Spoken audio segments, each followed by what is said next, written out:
Imagen única, décadas de debate, la Sábana Santa de Turín. Pieza histórica que aún desafía a la ciencia.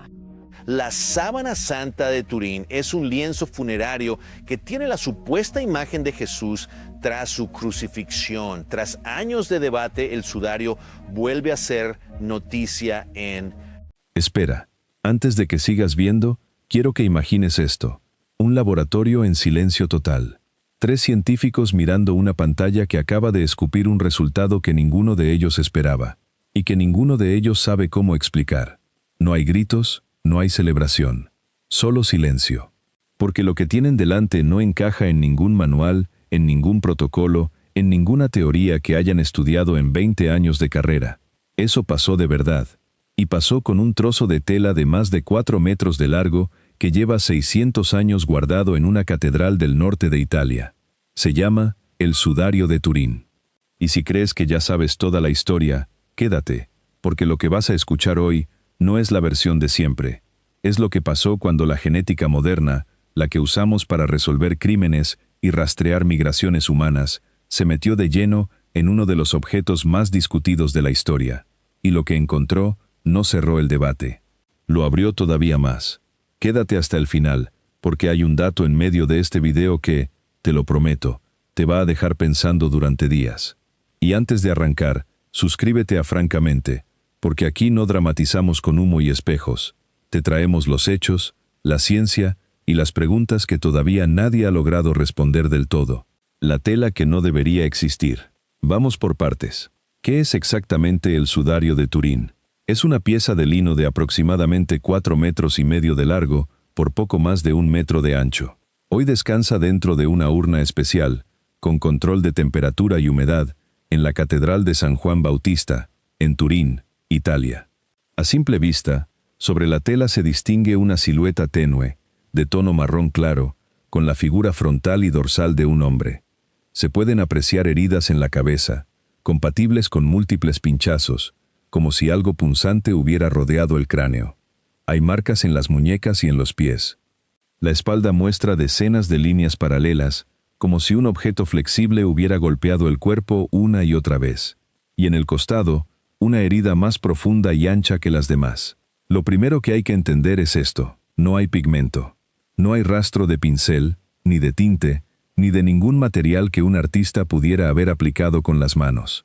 La imagen parece estar grabada en la capa más superficial de las fibras del lino, a una profundidad tan mínima que ni los microscopios más potentes logran explicar del todo cómo se produjo ese efecto.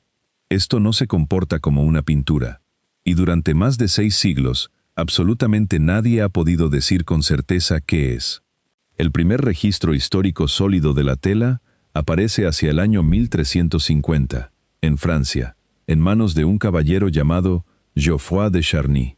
Desde ahí, la pieza pasa por varias manos y ciudades, hasta llegar a Turín en 1578, donde se ha quedado desde entonces.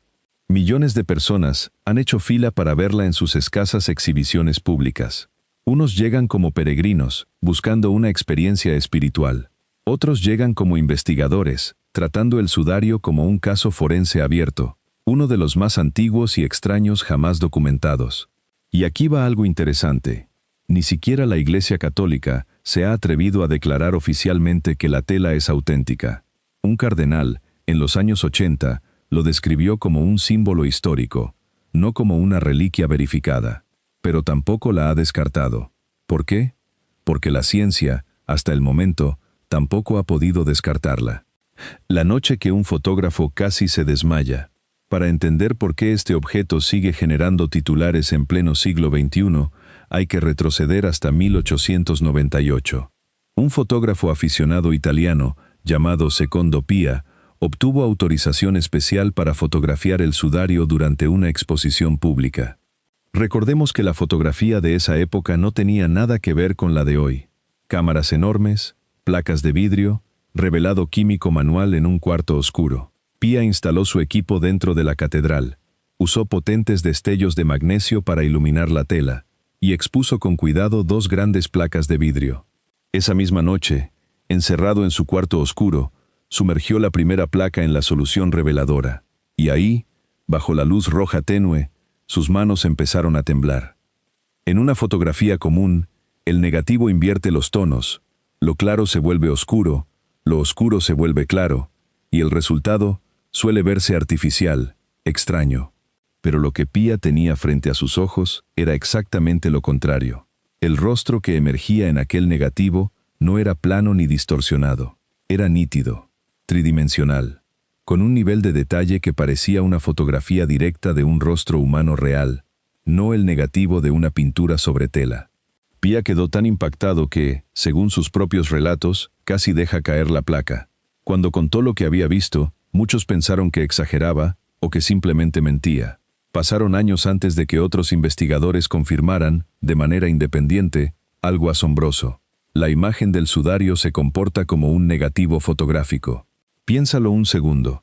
Eso significa que, quienquiera que haya producido esa imagen, y como sea que lo haya hecho, generó un efecto de negativo fotográfico sobre una tela en una época en la que la fotografía, como concepto, ni siquiera existía.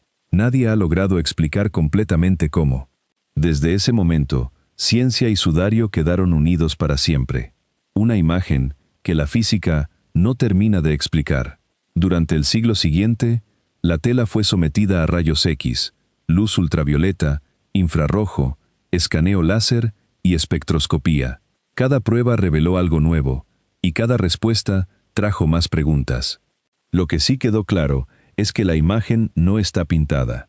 Las fibras en las zonas donde aparece la silueta muestran una alteración química muy superficial, apenas los primeros 200 nanómetros de la capa externa, un espesor muchísimo menor al de un cabello humano.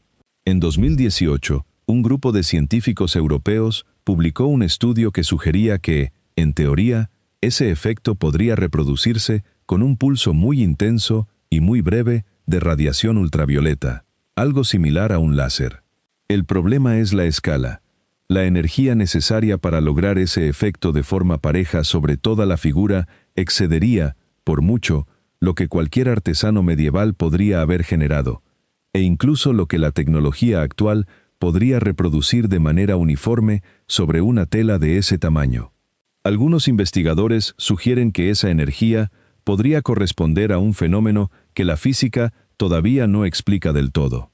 Lo dicen como científicos sin intención religiosa, y esa afirmación sigue en pie porque nadie ha propuesto todavía algo mejor. Lo que estaba escondido en el polvo.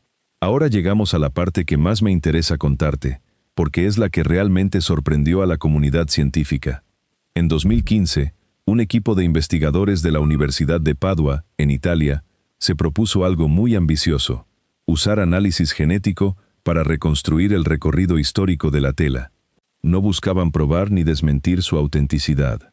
Buscaban averiguar por dónde había pasado ese pedazo de lino, quién lo había tocado, y qué había quedado atrapado entre sus fibras durante siglos de manipulación.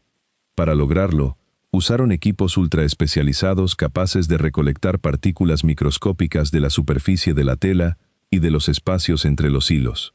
El proceso fue extremadamente delicado, porque en el análisis de ADN antiguo, la contaminación es el enemigo número uno.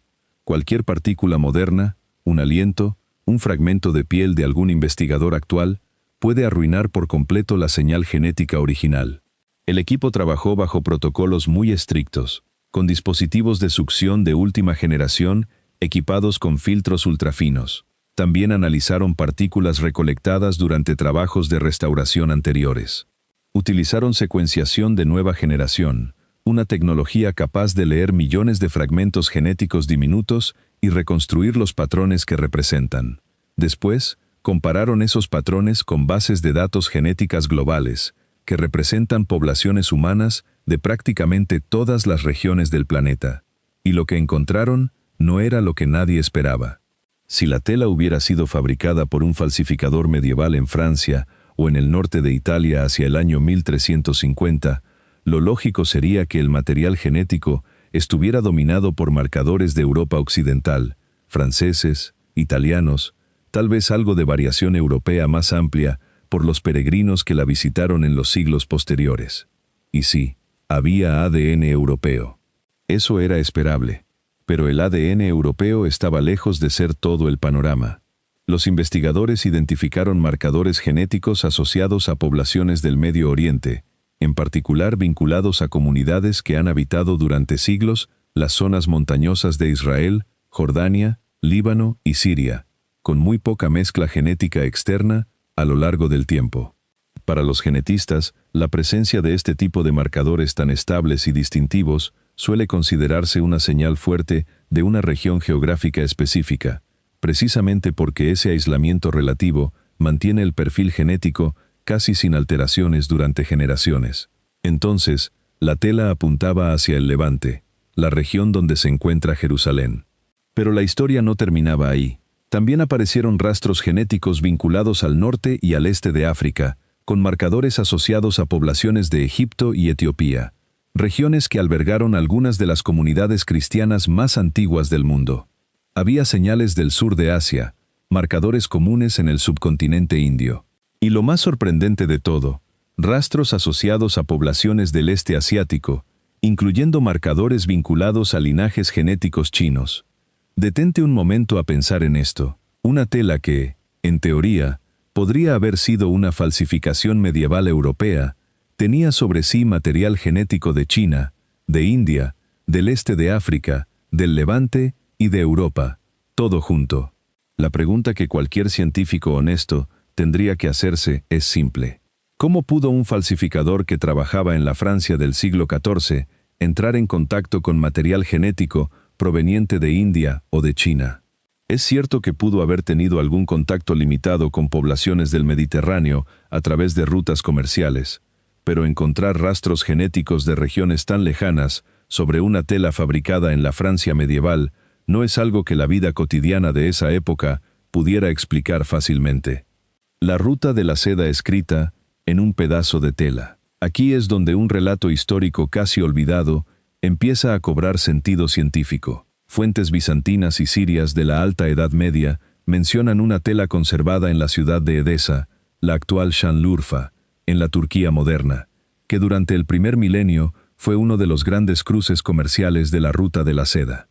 Esa tela era conocida como el mandylion, y más tarde como el tetradiplón, que significa doblado en 4, porque se exhibía plegada de manera que solo se veía el rostro. Según estos relatos, la tela había llegado desde Jerusalén y atraía peregrinos y comerciantes de todos los rincones del mundo conocido. Si personas provenientes de China, India, Persia, Arabia y África pasaban por Edesa siguiendo las rutas comerciales y se detenían a observar o incluso a tocar esa tela durante su paso por la ciudad, entonces sus células de piel, su sudor y las partículas microscópicas que llevaban consigo habrían quedado depositadas sobre la superficie del lino durante décadas y siglos. Cada encuentro habría sumado una nueva capa genética. Con el tiempo, la tela habría ido acumulando exactamente lo que los investigadores de Padua encontraron, no la huella de una sola persona, ni de una sola cultura, sino un archivo genético construido capa sobre capa, un registro silencioso del contacto humano con un mismo objeto a lo largo de siglos. Según estos relatos históricos, la reliquia se trasladó después a Constantinopla, capital del Imperio Bizantino, considerada durante siglos la ciudad más importante del mundo conocido, un verdadero cruce de comercio y cultura a una escala que muy pocas ciudades en la historia han alcanzado. Si la tela se exhibió públicamente allí, el alcance del contacto humano habría sido todavía mayor. En 1204, durante la Cuarta Cruzada, Constantinopla fue saqueada, y la tela desaparece de los registros históricos por un tiempo. Reaparece en Francia a mediados del siglo XIV, hasta llegar finalmente a Turín. Si esta ruta es correcta, si la tela viajó desde Jerusalén hacia Edesa, después a Constantinopla, luego a Francia y finalmente a Turín, entonces la diversidad genética encontrada en sus fibras deja de ser un misterio. Es exactamente lo que uno esperaría de un objeto que pasó siglos en algunas de las ciudades más conectadas internacionalmente del mundo preindustrial. El polen que no miente. Hay otra línea de evidencia, completamente independiente del ADN, que apunta en la misma dirección, el polen. Dos investigadores, trabajando por separado, analizaron los granos microscópicos de polen atrapados entre las fibras del sudario mediante una técnica llamada palinología.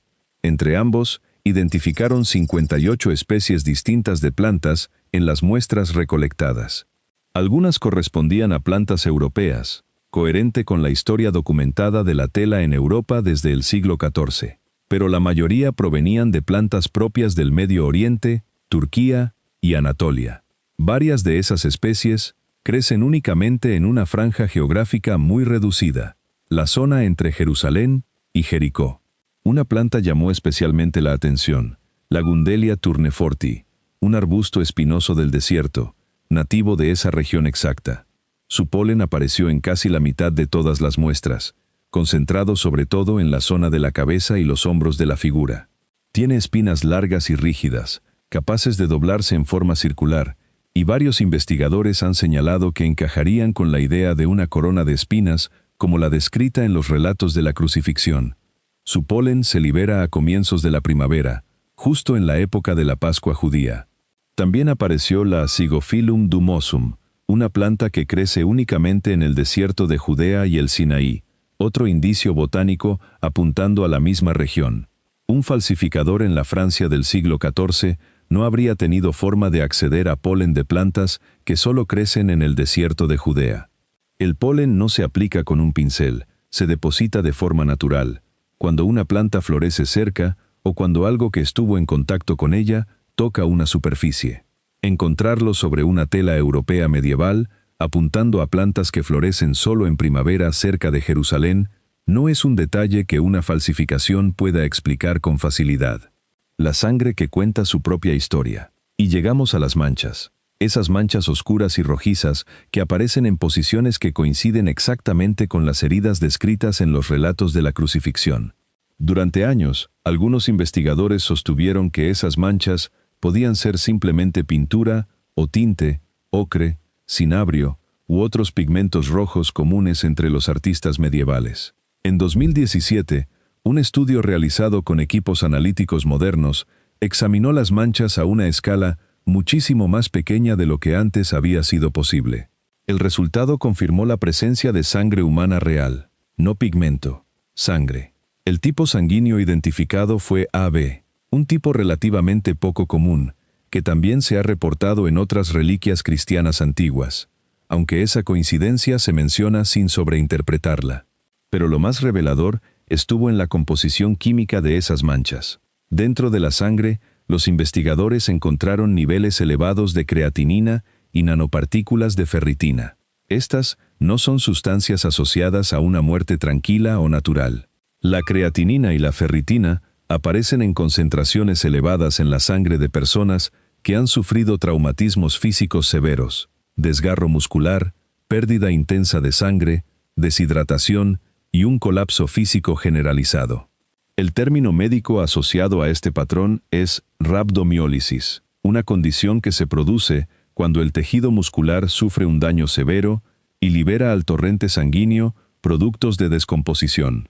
El análisis de las heridas identificó evidencia compatible con más de 100 impactos distintos sobre el cuerpo representado, un patrón que varios investigadores han comparado con descripciones de flagelaciones romanas. Un artista puede pintar la apariencia de una herida. Lo que un artista no puede replicar con pintura es el perfil químico específico de una sangre producida dentro de un cuerpo que está atravesando un trauma físico catastrófico.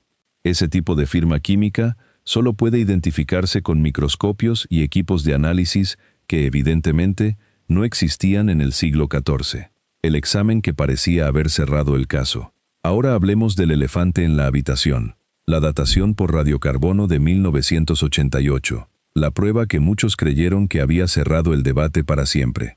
Ese año se enviaron muestras de la tela a 3 laboratorios independientes, Oxford, Zúrich y Arizona, que usaron espectrometría de masas con acelerador para medir la proporción de isótopos de carbono en las fibras. Los 3 coincidieron. El origen se ubicaba entre 1260 y 1390. Medieval, no antiguo. El anuncio dio la vuelta al mundo. Pero la comunidad científica no lo aceptó como definitivo, y no por defender la autenticidad de la tela a toda costa, sino porque en los años siguientes aparecieron problemas metodológicos serios. El principal, el lugar exacto de donde se tomó la muestra, una esquina manipulada intensamente durante siglos de exhibiciones y restauraciones. Análisis químicos posteriores sugirieron que esa sección había sido reparada en algún momento, con hilos nuevos entretejidos entre las fibras originales, creando una zona híbrida de material medieval y posiblemente mucho más antiguo. Si la muestra analizada era una mezcla de tela original y material de reparación, el resultado reflejaría esa mezcla y aparecería más reciente de lo que realmente es la tela. Algunos cálculos sugieren que incluso un pequeño porcentaje de material nuevo podría desplazar la fecha aparente varios siglos. Por eso, buena parte de la comunidad científica considera que el resultado de 1988 es inconcluso más que definitivo. No porque los laboratorios se equivocaran al medir, sino porque es posible que la muestra no fuera representativa del conjunto de la tela. Lo que queda después de todo esto, después de más de un siglo de investigación científica, lo que tenemos es una tela que se comporta distinto a cualquier otro objeto conocido. Su imagen sigue sin explicación completa, producida por un proceso que la física actual no logra reproducir del todo, y que la tecnología medieval, por supuesto, jamás pudo haber generado. Su registro de polen apunta específicamente a plantas que solo crecen cerca de Jerusalén y florecen a comienzos de la primavera. Su registro genético contiene marcadores de poblaciones distribuidas a lo largo de todo el corredor histórico de la Ruta de la Seda, desde el Levante hasta el este de Asia.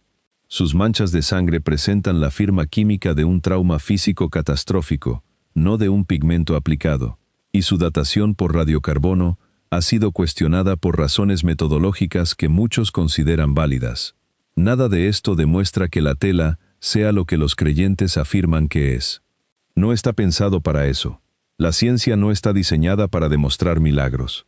Pero, en conjunto, estos hallazgos han impedido que la ciencia pueda simplemente descartar el sudario, como muchos esperaban que ocurriera cuando se abrieron por primera vez las puertas de los laboratorios. La tela sigue siendo lo que siempre ha sido, un objeto que plantea una pregunta que, hasta hoy, nadie ha logrado responder por completo.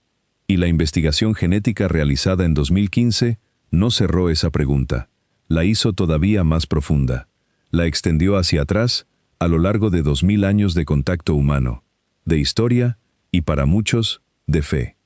Si llegaste hasta aquí, ahora sabes más sobre el sudario de Turín que la mayoría de las personas que llevan años debatiendo sobre él. Y eso es exactamente lo que buscamos en este canal, contarte las historias más fascinantes del mundo, con los datos sobre la mesa, sin exagerar más de lo necesario, para que seas tú quien saque sus propias conclusiones. Si te gustó este video, dale like, déjame en los comentarios qué parte te sorprendió más, y por supuesto, suscríbete a Francamente y activa la campanita, porque cada semana traemos una nueva investigación sobre los misterios que la ciencia todavía sigue intentando resolver. Nos vemos en el próximo video.